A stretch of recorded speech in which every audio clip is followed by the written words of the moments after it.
Yeah, just the reverse. Not only do we know how to use it, I'm an aerospace engineer years ago, worked in medical engineering too. I've done many, many things. I can give you a long qualification list of stuff and fun stuff I've done. Just being in the right place at the right time. We know how to use the technology, and we've embraced the technology. We will employ it against our enemy at every step, but we must encourage all of you that, as I said, the mind and the physical have to come together.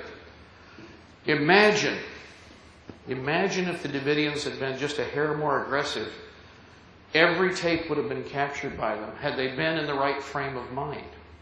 There had been no doubt who fired first. There had been no doubt when Mr. Koresh and the senior member of that church came forward and were shot in the abdomen, the arm, the wrist. The one man was hit 11 times. They bragged. They were going to laugh and party over those tapes if they had gotten away with it that day. And laughed at every one of us. They didn't laugh at the end of the day, but they would have. They would have partied, slapped high-five, chuckled over it, and had a beer while they watched shooting the men, women, and kids there. Think about that. But because the people resisted to a degree, they saved their lives for the day. And then we failed them. And I failed them. And all of us failed them. And we were always very embarrassed by this. Because we should have stepped forward as Americans for a common cause and thumped them. Now, I should have not gone home that night. Nope. And that is the attitude. That's one of the things you all have to think about. Ask yourself this. We know all the truth now. For those of you, I'm a student of history. He knows my house is lined with books that would have been burned. I have saved many for a reason so that I can be a testament. I can step forward and I can repeat it. I can help to express it whenever possible. Think about this. If the people, when the people are defending themselves, when you get to the point, let's start with the process. How many of you are new to this movement? I mean, just now of learning. Just now came in. There we go. It's hard to think about the idea coming here at first, isn't it? Well, okay, but you know what I mean? In other words, you had to get to a point where you go, I don't know. But then you do research and you step forward, right?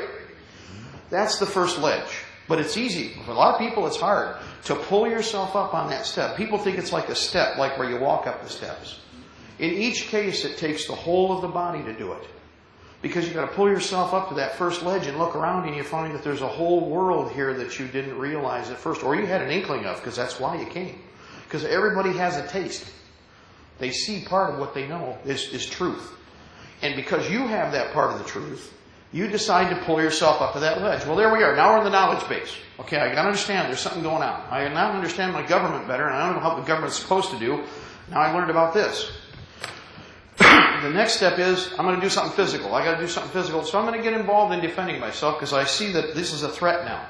There's a next ledge you pull yourself up to, and you use every muscle to do it. You use your mind, you use your body, and you pull yourself up and you realize, wow, there's another world. Well, now you decided you're going to defend yourself. But there's another problem, because part of the math formula is, when do I defend myself? When is it safe to defend yourself, or when is it safe to acquiesce and surrender to the butcher? It's not safe to surrender yourself to the butcher, is it? You see? However, the Branch Davidians are an example I use all the time as a class, because here's the problem. They were good people. That's not a problem, but it is a problem in this respect. They were prepared. They were armed. They were looking at the future and seeing the threat. But there's the next step, people, as Don said. It's a difference between the idea of a paper target and understanding that there is a point where you throw the gauntlet down, where the gauntlet's thrown down in front of you, where the strike comes. Do you take the beating and the abuse that you know is wrong, or do you fight? Now, some would say, well, we've had our Lexington Green, or we've had... In reality, what I would say Waco would more be to the American people, because of the nature of our history, would be the Boston Massacre, but on a terrible scale. Yeah.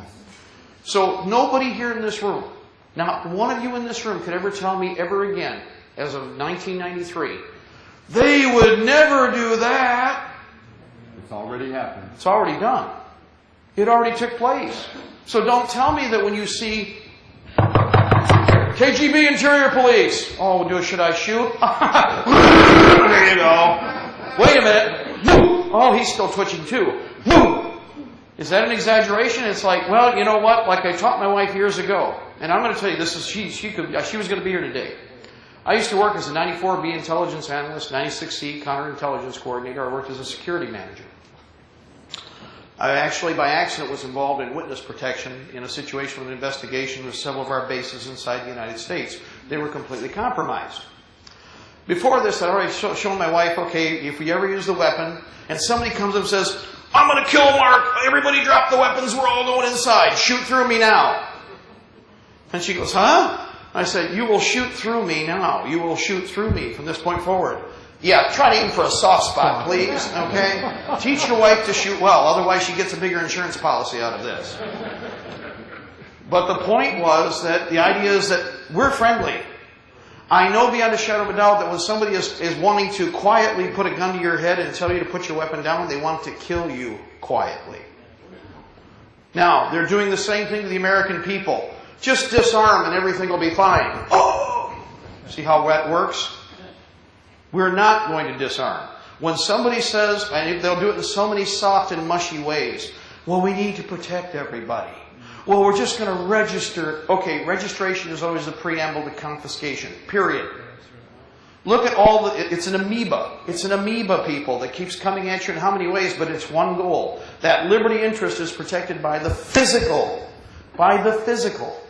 And they know this. And people would say, well, it's futile, resist, you'll be absorbed. They have nuclear devices. They have flamethrowers. Well, then use them. Did they use them? Wait a minute, hold on. I don't hear whistling. You know why? Because it isn't futile resistance. Because the bottom line is, think about the whole process here. Trying to convince you that it's futile to resist, when in reality, I hate to tell you, I've used most of the weapons in the inventory. How many of you are combat veterans and soldiers out there? Think about it. Y'all forget how to use those things? Think you can pick them up and use them tomorrow? Hell yes. When I plug the first one, and I walk up and strip him like a fish, because I'm taking his uniform, I'm taking his boots, I'll take the food out of his mouth because I know it's safe.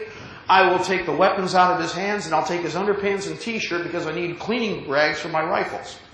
And I will leave him bare butt naked for the wild dogs down the road. That's the attitude we have to have when you face them and fight them.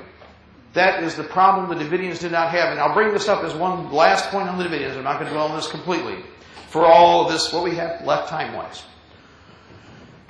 The bat faggots, the ATF, attacked once and charged the house. And they shot people with indiscriminates. The women fell on the children. The women and grandmas grabbed the children up, put their bodies on them. They got bullet holes through them. Okay, and still the kids got hit in some cases. The bat faggots attacked, and there was a man on a 911 call phone. Does everybody remember this? He's talking, telling the police right away what was going on. And what does the dispatcher say? Oh no, they're not attacking. And then he calls the other phone, and you can hear this on the 911. He goes, are you making your move yet? Now, they attacked once and they failed, so they had to fall back. They attack a second time and they fail, so they have to fall back. They attack a third time, and all the while that guy's on the phone trying to talk, and they will not talk to him. But after the third attack, they fell back. We need to talk. We need to talk now. Why do they need to talk? Let me tell you why they need to talk. Because they were Billy Bad Butt, and they were going to high-five back in the locker room until they were down to 40 rounds of ammunition. Do you realize that the Branch Davidians had before them a pitiful bunch of bottom-feeding scumsuckers who couldn't have committed suicide with the weapons they had left because they only had 40 rounds left for 100 men? Yeah.